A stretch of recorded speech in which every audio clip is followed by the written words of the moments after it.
About 66 million years ago, at the end of the Cretaceous period, the planet lost its dinosaurs. Everyone knows that this happened because of a global catastrophe. But what happened immediately after the mass extinction? I decided to go back in time for a while and see for myself.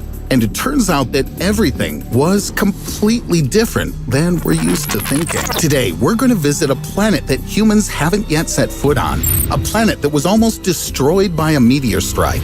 You'll find out which of the ancient inhabitants of the Earth died immediately. You'll see who managed to survive. You'll learn what climate changes they had to face and how the Earth was recovering from a monstrous disaster.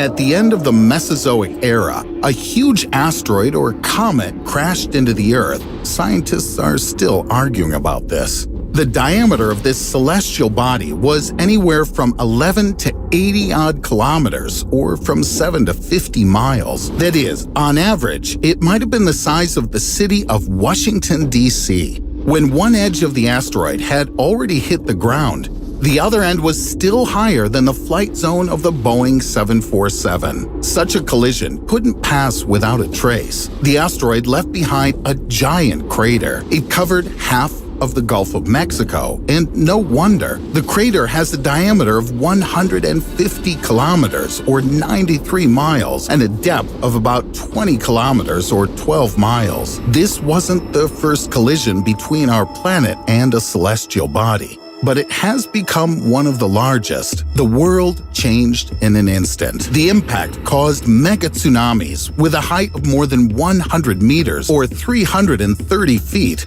that reached the territory of modern-day Texas and Florida. Other sources indicate a height of 300 meters, or 985 feet. That's, for example, the height of the Eiffel Tower. And some claim that the first wave rose up to 1.5 kilometers, or 9/10 of a mile tall. 5 Eiffel Towers. The asteroid displaced so much water from the ocean that huge waves crashed on the coastline for 10 hours. And this isn't even the worst-case scenario. If the impact had been deeper, the tsunamis would have been even taller. The explosion that occurred when the celestial body fell was about 100 million times more powerful than the famous thermonuclear Tsar Bomba.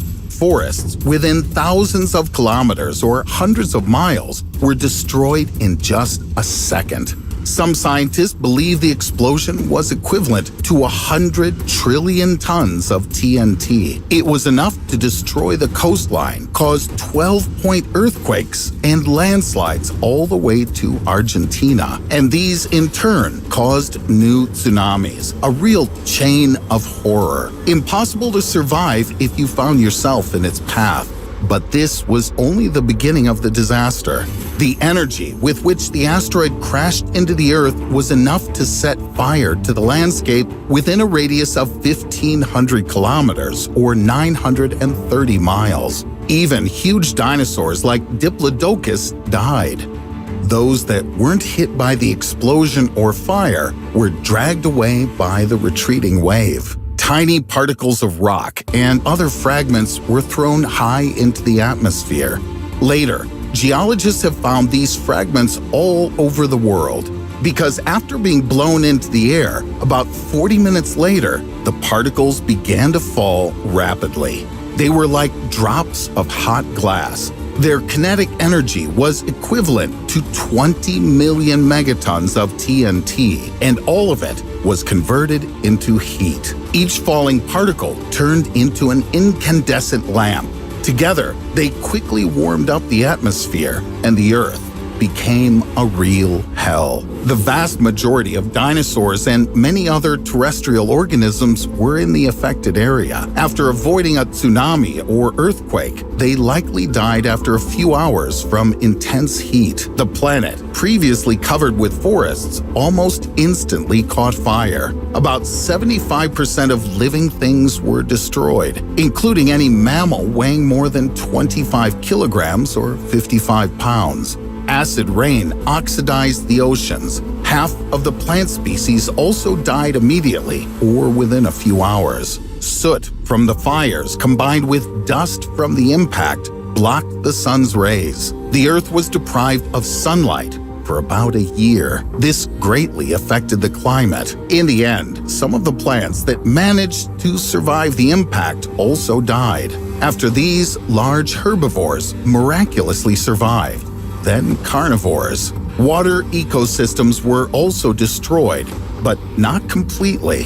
For example, turtles and the ancestors of crocodiles managed to survive. Some researchers call the environment of that time lunar, desolate, and barren as it was. It was almost impossible to survive in such conditions, yet life on our planet didn't stop. As I said, all of the big animals died. Those who remained began to repopulate the land.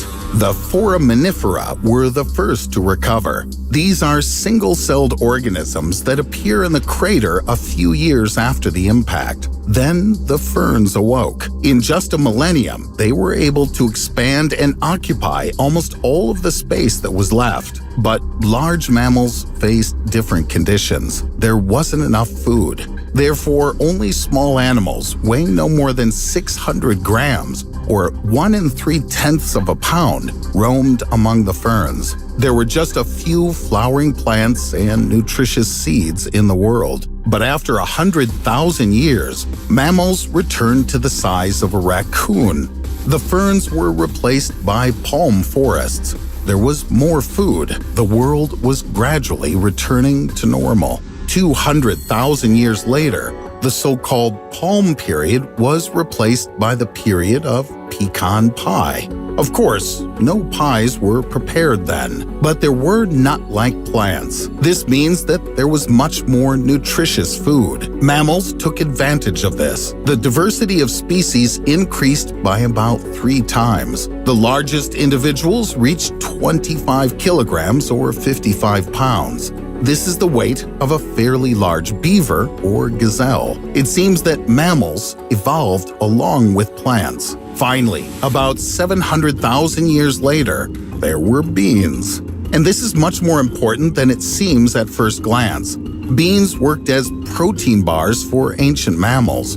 They further increased the size of the animals and at the same time, the diversity of species. At this stage, the future rulers of the planet weighed more than 50 kilograms or 110 pounds. This is about the weight of a large modern cheetah. The ancient mammals were 100 times heavier than their ancestors who lived among the ferns, and less than 1 million years had passed. Yes, for a human or any other creature, that's a very long time. But for evolution, it's nothing. The oceans recovered much more slowly. Scientists estimate that it took them about 3 million years. Only then did the flow of organic material return to normal. New species took over the vacant ecological niches. Paleontologists consider birds to be one of the few surviving dinosaurs. Their non-avian relatives died out, but a small portion of lizards still adapted. Most likely, their ability to dive, swim, or seek shelter in water and swamps helped them. Many bird species can build nests on the ground. All of this helped their ancestors cope with the horror that was happening around them. As a result, life on Earth returned to normal. Over time, evolution led to the appearance of humans. This wouldn't have happened without the asteroid hitting the Earth. We can say it was a trigger for human evolution. But what would happen if such a disaster struck again? Well, you already have a rough idea. Surely most of humanity wouldn't survive a new attack from space, but our planet would certainly recover. Life goes on. Despite the fact that we're talking about events that occurred tens of millions of years ago, today scientists know quite a lot about them. This was made possible by fossils, as well as various samples of earth and stones. For example, from the bones of ancient mammals and lizards, scientists have learned when the age of dinosaurs ended. It took a long time to figure this out. If you liked the video, give it a thumbs up. Don't forget to subscribe to the channel if you haven't already. And click on the bell to receive timely notifications of new, interesting videos that are waiting for you ahead.